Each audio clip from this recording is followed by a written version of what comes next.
Today, we are examining a series of fatal wildlife encounters where human routine intersected with animal instinct. These incidents occurred in different parts of the world, under different circumstances, but followed similar patterns. There were no warnings loud enough, no second chances, and no space for error once instinct took over. It was February 11th, 2019, in the low-lying wetlands along the Zambezi River Basin in southern Zambia. Seasonal flooding had expanded the river far beyond its usual boundaries, creating shallow channels across farmland and footpaths used daily by local workers. The area was known for crocodile activity, particularly during the rainy season, when displaced animals moved into flooded fields. Joseph Mwansa was 42 years old and worked as a maintenance supervisor for a small irrigation cooperative. He had lived in the region his entire life and had crossed the same floodplain dozens of times during previous seasons. Colleagues described him as careful but practical, someone who trusted experience over warnings posted by authorities. On the afternoon of the incident, Joseph left the pump station shortly after 3 p.m. to inspect a blocked water intake. Weather conditions were stable, visibility was clear, and there were no signs of immediate danger. The water depth along the path was estimated at knee level, with slow-moving current and dense vegetation along both sides. Investigators later determined that a large Nile crocodile had taken up a temporary hunting position in the flooded area. Crocodiles are ambush predators that rely on stillness and camouflage. In murky floodwater, they can remain completely undetected. Witnesses working on higher ground reported seeing Joseph step into a deeper section of water and disappear almost instantly. There was no audible struggle, no splashing. The crocodile struck from below, clamping onto his midsection and pulling him underwater. Due to the animal's size and bite force, fatal trauma would have occurred within seconds. Search teams recovered Joseph's body 2 days later, approximately 400 meters downstream. Autopsy findings confirmed massive blunt force trauma, fractured ribs, and drowning. The crocodile was not captured. Local authorities permanently closed several floodplain routes following the incident and issued renewed warnings about wet season crossings. It was July 4, 2016, in a privately owned wildlife facility on the outskirts of Bloemfontein, South Africa. The compound housed several large carnivores used for breeding and conservation display. Internal protocols required at least 2 handlers during enclosure access, particularly with apex predators. Natalie Verhoeven was 29 years old and employed as a senior animal care assistant. She had formal training and no prior disciplinary issues. On the day of the incident, she was assigned routine enclosure cleaning duties during the early afternoon. Security logs showed that Natalie entered the cheetah enclosure at approximately 1:18 p.m. The animal, a 5-year-old male, had been temporarily shifted to an adjacent holding area earlier that morning. However, investigators later found that the internal gate separating the sections had not fully locked. Cheetahs are not typically aggressive toward humans, but they are highly reactive to sudden movement and confined space. Unlike lions, they rely on speed and quick strikes rather than prolonged attacks. As Natalie began cleaning near the rear of the enclosure, the cheetah pushed through the unsecured gate. The animal closed the distance in seconds, striking from behind and knocking her to the ground. Bite marks and claw injuries indicated a rapid defensive response rather than sustained predation. Staff responded immediately after hearing distress calls, but the injuries were severe. Natalie was pronounced dead at the scene due to massive blood loss and neck trauma. The cheetah was sedated and later relocated. The facility was temporarily shut down pending investigation. Officials cited procedural failure as the primary cause. On September 22, 2014, in the dense forests of eastern Romania, temperatures dropped rapidly after sunset. The region was sparsely populated and bordered by protected wilderness known for brown bear activity. For locals, bear sightings were not unusual, especially during late summer when food sources shifted. Andrei Popescu was 51 years old and worked as a forestry surveyor. He had spent over 2 decades in the field and was familiar with wildlife protocols. That evening, he remained behind after his team returned to base, intending to finish marking coordinates before nightfall. Bear spray and radio equipment were found unused in his pack. Investigators believe Andre surprised a brown bear while moving through dense brush along a game trail. The attack occurred at close range. Bears, when startled, often charge without hesitation. Injuries documented during the recovery indicated blunt force trauma, deep claw wounds, and bite injuries consistent with a defensive mauling. Death occurred before emergency services could arrive. Authorities later euthanized the bear after it showed repeated aggressive behavior near nearby settlements. The incident reinforced long-standing guidelines about working in bear territory and the risks of isolation. It was May 30, 2017, in the arid outskirts of Alice Springs, Australia. The desert environment was deceptively quiet, with temperatures exceeding 95 degrees Fahrenheit. Reptile activity increased during late afternoon as animals emerged from shelter. Thomas Reed was 34 years old and worked as a pest control contractor specializing in snake relocation.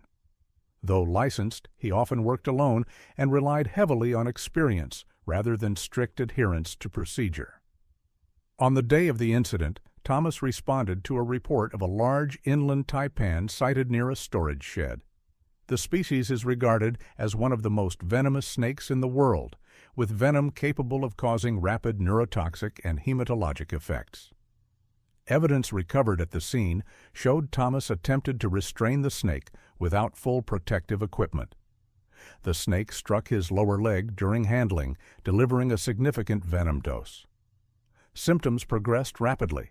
Swelling, neurological impairment, and collapse occurred within minutes. Despite emergency response, Thomas died en route to the hospital. Medical examination confirmed severe envenomation and respiratory failure. The final case in this part occurred on December 9, 2018, in the mountainous regions of northern Pakistan, where snowfall had driven wildlife closer to human settlements. Hassan Ali was 27 years old and worked as a night security guard for a remote construction site. Leopards were known to pass through the area, though attacks were rare. Security footage showed Hassan leaving his post briefly to investigate movement near the perimeter fence. Moments later, the footage captured sudden motion and audio disturbance before the feed cut out. Search teams found Hassan's body the following morning. Injuries were consistent with a leopard attack, including puncture wounds to the neck and upper torso. Wildlife officials later confirmed increased leopard movement due to habitat disruption. Each of these cases followed the same trajectory. Familiarity replaced caution. Distance closed too quickly. Instinct decided the outcome. It was March 18, 2015, in the low hills outside Chiang Rai, northern Thailand. The dry season had thinned the forest canopy, exposing narrow dirt paths that cut through farmland and jungle edge. Wildlife movement increased during this period as animals searched for water and prey closer to human settlements. Somchai Ratanakorn was 46 years old and worked as a rubber plantation supervisor. He had lived in the region his entire life and often walked the boundary paths alone in the early morning hours to inspect damage caused by wild boar. Tigers were known to inhabit protected areas farther north, but occasional sightings near plantations had been reported during drought years. On the morning of the incident, Somchai left his home shortly after 5:30 a.m., carrying only a flashlight and a small radio. Weather conditions were cool, visibility was limited by morning haze, and bird activity was minimal, a detail later noted by investigators. Based on ground evidence and track analysis, Somchai encountered a juvenile male tiger along a narrow trail bordered by tall grass. The animal likely perceived him as prey due to low light conditions and sudden proximity. Tigers rely on ambush and strike from behind, aiming for the neck. The attack occurred quickly. There were signs of a brief struggle, disturbed soil, broken vegetation, and drag marks leading into denser cover. Death would have occurred within minutes due to cervical trauma and blood loss. Somchai's body was recovered later that afternoon by search teams. Wildlife authorities confirmed tiger involvement and monitored the area for several weeks. The animal was not captured as it retreated back into protected forest. The incident renewed discussions about buffer zones between agricultural land and wildlife corridors. It was October 2, 2017, in a remote mining access road near Kalgoorlie, Western Australia. The landscape was flat, open, and sparsely vegetated, with temperatures reaching 102 degrees Fahrenheit during the day. Reptile activity was highest during late afternoon. Mark Ellison was 38 years old and employed as a heavy vehicle operator transporting equipment between sites. He had stopped his truck along the access road to inspect a suspected mechanical issue. Evidence from the scene indicated Mark stepped off the road into scrubland to urinate, a common practice in isolated areas. The location was later identified as an active den site for multiple western brown snakes, one of Australia's most venomous species. Investigators believe Mark accidentally stepped within striking distance of a snake concealed beneath dry vegetation. The snake delivered a defensive bite to his ankle. Western brown snake venom is highly potent and fast-acting, often causing collapse before severe pain develops. Mark managed to return to his vehicle but lost consciousness shortly afterward. Emergency responders arrived approximately 25 minutes later. Despite resuscitation efforts, he was pronounced dead at the scene. Autopsy results confirmed fatal envenomation leading to cardiovascular collapse. Safety advisories were later distributed to mining contractors, emphasizing awareness during roadside stops. On January 14, 2014, along the ice-covered shoreline of Lake Ladoga in northwestern Russia, temperatures hovered well below freezing. The lake's frozen surface extended far beyond the visible horizon, broken only by fishing shelters and snowmobile tracks. Sergei Ivanov was 55 years old and worked as a seasonal ice fisherman. He had decades of experience navigating frozen terrain and often traveled alone during off-peak hours.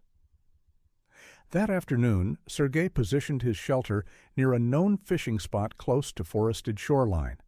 What he did not know was that wolves had been moving closer to the lake due to declining prey availability deeper inland. Track patterns later showed a small pack approached from the tree line. Investigators believe Sergei was attacked while exiting his shelter, likely targeted due to isolation and limited mobility on ice. The attack involved multiple bites to the arms and neck. Hypothermia would have accelerated blood loss and shock. Sergei's body was found the following morning by another fisherman. Wildlife officials confirmed wolf involvement, but emphasized that starvation conditions likely influenced the behavior. It was June 6, 2018, in the grasslands bordering Serengeti National Park, Tanzania. The dry season had reduced grazing areas, pushing predators closer to livestock enclosures at night. Amina Hassan was 31 years old and lived in a small settlement near the park boundary. On the night of the incident, she left her home after hearing distress noises from goats kept in a nearby pen. Lions in the area had been reported moving through settlements after dark. Authorities had issued warnings advising residents not to leave their homes alone at night. Based on physical evidence, Amina encountered a lioness near the livestock enclosure. The lioness, likely protecting cubs or competing for food, attacked at close range. Injuries indicated a single decisive bite to the neck. Death was rapid. The lioness retreated immediately after the attack. The incident prompted the installation of reinforced fencing and increased night patrols. On August 29, 2016, in the humid lowlands of Louisiana, alligator activity peaked due to rising water levels from seasonal storms. Residential developments built near wetlands experienced increased encounters. Kevin Broussard was 44 years old and worked as a night maintenance technician for a gated community. His duties included inspecting drainage channels after heavy rain. Security footage showed Kevin walking along a canal embankment shortly before midnight. Moments later, his flashlight beam disappeared abruptly. Investigators determined a large American alligator had been submerged near the canal edge. The animal lunged upward, grabbing Kevin by the leg and pulling him into the water. The attack followed typical ambush behavior. Drowning and traumatic injury occurred within minutes. The alligator was later captured and euthanized. Local authorities reviewed nighttime maintenance protocols. It was November 11, 2019, in the rugged terrain of the Atlas Mountains, Morocco. Snow had begun to settle at higher elevations, limiting access routes and reducing daylight hours. Youssef Ben Ali was 49 years old and worked as a surveyor for a road expansion project. He was last seen walking ahead of his team to mark terrain points near a cliffside path. Evidence suggested Youssef encountered a Barbary leopard, a critically endangered but highly elusive predator. The animal likely attacked defensively after being surprised at close range. Drag marks and blood patterns indicated a brief struggle before Youssef was pulled into rocky cover. His body was recovered 2 days later. Wildlife experts noted that habitat loss had increased overlap between humans and rare predators. Across these cases, the pattern remains consistent. The environments differ, the species differ, but the outcome does not. Isolation, routine, and brief lapses in awareness placed humans within striking distance of animals governed solely by instinct. It was April 17, 2016, in the dense rainforest bordering the Madre de Dios region of southeastern Peru. The area was known for gold mining camps scattered along narrow dirt roads carved into the jungle. Wildlife displacement was common due to deforestation and noise from heavy machinery. Carlos Mejia was 35 years old and worked as a night guard at an informal mining site. His responsibilities included monitoring fuel storage and equipment during overnight hours. The camp was isolated, surrounded by thick vegetation with no permanent fencing. Jaguar sightings in the region were not unusual. Over the previous month, miners had reported livestock kills and fresh tracks near camp perimeters. Warnings were discussed, but no additional security measures were implemented. On the night of the incident, Carlos left the main camp shortly after 2 a.m. to investigate a disturbance near the fuel drums. Evidence suggested he was carrying only a flashlight. The jungle was quiet, with limited visibility beyond a few meters. Investigators later concluded that Carlos encountered an adult jaguar along a narrow access trail. Jaguars are ambush predators that rely on stealth and proximity. The attack likely came from the side or rear. Physical evidence showed deep puncture wounds to the skull and neck, consistent with a crushing bite. Death would have been nearly instantaneous. Drag marks indicated the body was pulled several meters into dense brush before the animal disengaged. Carlos was found at first light by other workers. Authorities classified the death as a fatal wildlife encounter linked to habitat encroachment. The jaguar was not located.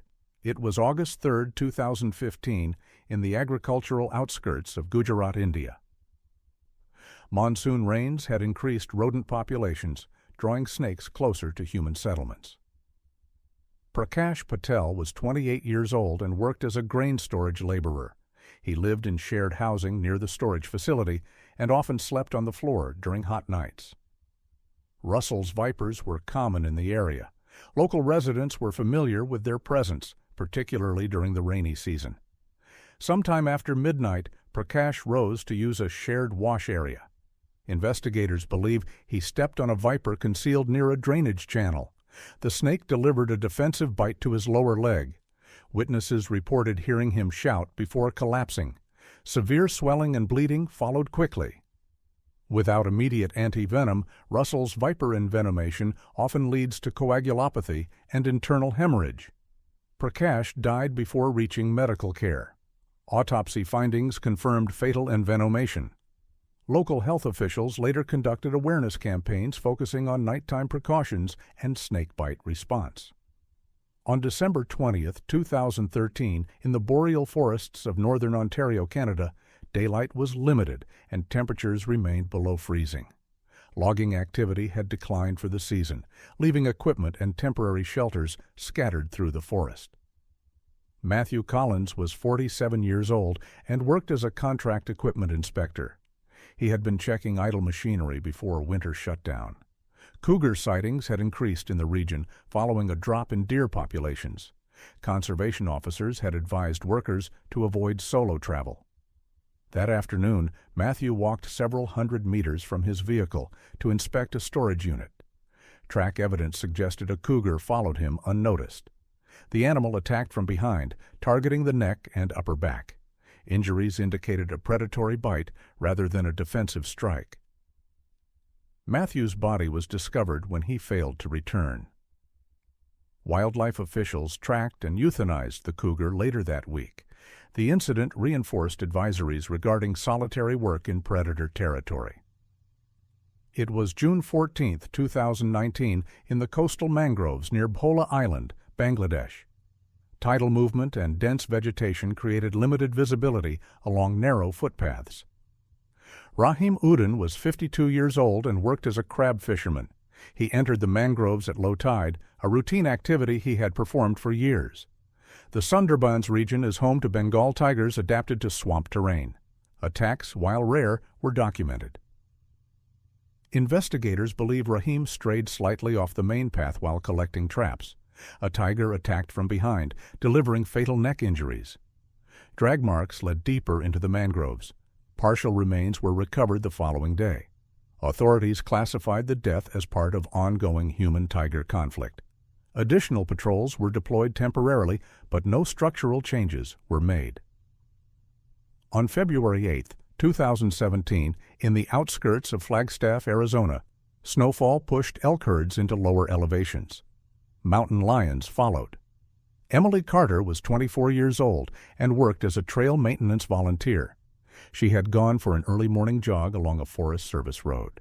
Witnesses reported seeing her run past them shortly before sunrise. Less than 10 minutes later, a passerby found signs of a struggle near the trail. Evidence showed a mountain lion ambush. The animal bit the neck and dragged her several meters off the path. Despite rapid emergency response, Emily died from traumatic injuries. The mountain lion was tracked and euthanized. Officials emphasized avoiding solo activity during low-light hours. On September 26, 2014, in the Savannah region of northern Botswana, elephants migrated toward remaining water sources as the dry season peaked. Thabo Molefe was 41 years old and employed as a fence repair worker. His job required traveling between damaged sections on foot. Villagers had warned of increased elephant movement. Despite this, Thabo continued his route late into the afternoon. Investigators determined he encountered a bull elephant near a waterhole. The animal charged after perceiving him as a threat. Blunt force trauma and trampling injuries caused death at the scene.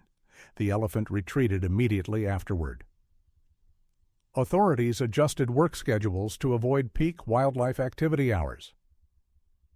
Across these incidents, the pattern continues. Familiar environments, routine actions, a brief overlap between human presence and animal instinct.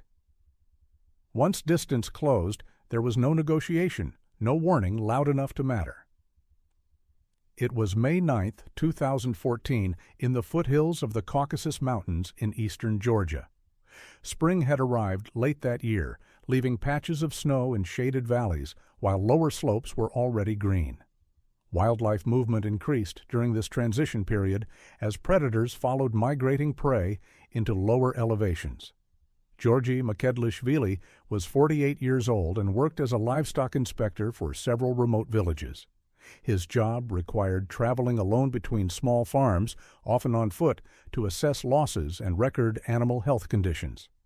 Wolves had been sighted repeatedly that season, but attacks on humans were considered unlikely. On the evening of the incident, Georgi left a farmhouse shortly before dusk to return to his vehicle parked along a dirt road roughly a kilometer away. Weather conditions were calm and visibility was fading but not yet dark. Evidence later showed he followed a narrow trail cutting through mixed forest and open scrub. Track analysis revealed that at least 2 wolves followed his path for several minutes. Wolves typically avoid direct confrontation, but small groups may test isolated individuals, especially during food scarcity. Investigators believe the animals closed distance gradually before attacking. The encounter showed signs of a rapid escalation. Drag marks, torn clothing, and blood patterns suggested Georgi fell early in the attack. Multiple bite wounds to the legs and arms indicated attempts to incapacitate before fatal neck injuries occurred. Death was attributed to blood loss and trauma. His body was discovered the following morning by another inspector. Wildlife officials monitored the area but did not locate the wolves. Authorities advised limiting solo travel in affected zones. It was August 21, 2018, in the rural outskirts of Santa Cruz, Bolivia. The region bordered fragmented rainforest interspersed with cattle pasture. Deforestation and agricultural expansion had pushed wildlife into closer proximity with human activity. Maria Lopez was 34 years old and worked as a veterinary assistant for local ranches. She was returning home in the early evening after treating livestock when her motorcycle broke down along a dirt road. Evidence indicated Maria attempted to push the motorcycle toward the nearest farmhouse. The area had recent reports of puma sightings, though no attacks had been recorded that year. Investigators believe a puma followed her movement from nearby cover. The animal attacked from behind, targeting the neck.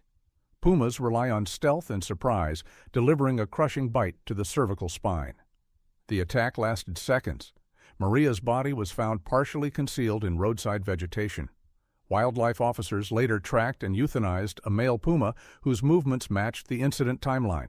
The case was linked to habitat fragmentation and reduced prey availability. On January 3, 2016, in the frozen tundra near Norilsk, northern Russia, temperatures dropped below -30 degrees Celsius. Industrial sites in the region were surrounded by open terrain where wildlife struggled to find food during winter months. Alexei Morozov was 52 years old and employed as a night maintenance worker at a remote power substation. He routinely conducted perimeter checks during overnight shifts. Polar foxes and wolves were known to scavenge near facilities, drawn by waste and warmth. Larger predators, including polar bears, had been sighted farther north but were considered rare in the immediate area. During a routine patrol around 1:40 a.m., Alexei failed to return to the control room. Security footage showed him exiting the building, after which the camera feed cut out due to cold-related failure. Search teams later found tracks consistent with a polar bear near the perimeter fence. The body was discovered several hundred meters from the facility. Injuries included massive blunt force trauma and bite wounds consistent with a bear attack. Hypothermia likely accelerated fatal blood loss. Authorities concluded the bear was drawn south by food scarcity. The animal was not located. The incident led to revised safety protocols for night patrols in Arctic regions. It was September 12, 2017, in the hilly tea-growing region of Assam, India. Tall grass and dense vegetation surrounded plantation housing. Elephant corridors crossed near worker settlements. Ramesh Das was 45 years old and worked as a night watchman for a tea estate. His duties included monitoring storage sheds and deterring wildlife. Elephants had been reported moving through the area after harvest season reduced food sources in nearby forests. Villagers were warned to avoid night patrols alone. On the night of the incident, Ramesh responded to noise near a grain store. Footprints and ground disturbance later showed he encountered a solitary bull elephant at close range. The animal charged almost immediately. Ramesh attempted to flee, but was overtaken within seconds. Trampling injuries caused death at the scene. The elephant retreated without further incident. Estate management revised patrol procedures, introducing group monitoring and early warning systems. On June 25, 2015, in the wetlands of southern Florida, summer rains raised water levels across residential canals. Alligator activity increased in populated areas. Daniel Cooper was 39 years old and worked as a property maintenance supervisor. Late that evening, he inspected a flooded drainage channel behind a row of houses. Security footage captured Daniel approaching the water's edge with a flashlight. Moments later, his light dropped abruptly out of view. Investigators determined a large American alligator lunged from the canal, seizing Daniel's leg and pulling him into the water. The attack followed classic ambush behavior. Death occurred due to drowning and traumatic injury. The alligator was captured and euthanized. Local authorities restricted nighttime inspections near open water. It was November 6, 2019, in the mountainous border region between Kyrgyzstan and Tajikistan. Early snow had limited grazing areas, pushing predators closer to villages. Bakit Sadikov was 57 years old and worked as a shepherd. He was last seen guiding sheep back to an enclosure just before sunset. Snow obscured visibility and muffled sound. Track evidence suggested a snow leopard followed him from higher ground. Snow leopards rarely attack humans, but encounters increase during prey shortages. The animal attacked from above, knocking Bakit to the ground and delivering fatal neck injuries. His body was recovered the next morning by family members. Wildlife officials classified the incident as an extremely rare predatory encounter. Across these events, the same elements appear repeatedly: isolation, environmental pressure, reduced visibility, a predator acting on instinct rather than intent. The outcome was decided in seconds, long before help could arrive. It was February 2, 2018, in the dry scrublands outside Windhoek, Namibia. The rainy season had failed that year, leaving prey scarce and pushing predators closer to roads and settlements. Livestock losses had increased, and wildlife authorities had issued advisories, but daily routines continued. Petrus Amutenya was 43 years old and worked as a night security guard at a remote fuel depot. His job required walking the perimeter fence every hour. The surrounding terrain was open, with low bushes and scattered rocks offering little cover. Leopard activity had been reported in the area following a decline in antelope populations. Leopards are solitary, adaptable predators known for exploiting human infrastructure when natural prey becomes limited. Shortly after 1 a.m., Petrus began his routine patrol. His flashlight and radio were later found near a section of fence where grass was flattened. Investigators believe a leopard approached silently from behind, using darkness and low vegetation as cover. The attack was fast and precise. Deep puncture wounds to the neck indicated a killing bite. There was no prolonged struggle. Death occurred within moments. The leopard retreated immediately. It was never located. Depot management later modified patrol procedures, limiting solo movement during nighttime hours. It was July 11, 2015, in the highlands of Papua New Guinea, where steep terrain and dense forest limited visibility. Local communities relied on footpaths cut through jungle to reach gardens and neighboring villages. Moses Kalo was 36 years old and worked as a subsistence farmer. In the early morning hours, he left his home to check pig traps placed near the forest edge. Saltwater crocodiles had been reported moving inland along river systems after heavy rain. These animals are capable of traveling significant distances over land, particularly at night. Evidence showed Moses approached a shallow creek crossing where a large crocodile had positioned itself along the bank. The animal lunged as he stepped into the water, clamping onto his leg and pulling him down. Drag marks led into deeper water. His body was recovered later that day downstream. Autopsy findings confirmed drowning and severe trauma. Local leaders temporarily closed the crossing and organized group travel for villagers. On October 28, 2016, in the forests of central Sweden, early snowfall reduced visibility and muffled sound. Moose hunting season had just ended, leaving carcass remains that attracted predators. Lars Eriksson was 59 years old and worked as a forest maintenance contractor. He had been clearing debris near a service road and was last seen walking toward a storage shed before dusk. Wolf packs in the region had been expanding their range. Though attacks on humans were rare, authorities had advised caution during low-light conditions. Track analysis later showed Lars was followed along the road before being attacked from behind. Bite injuries and blood patterns suggested a brief but violent encounter involving more than one animal. Death resulted from blood loss and shock. The wolves were not captured. Officials emphasized situational awareness and communication for workers operating alone. It was March 5, 2019, in the outskirts of Manaus, Brazil, where urban development pressed tightly against rainforest. The boundary between city and jungle was poorly defined, allowing wildlife movement into residential zones.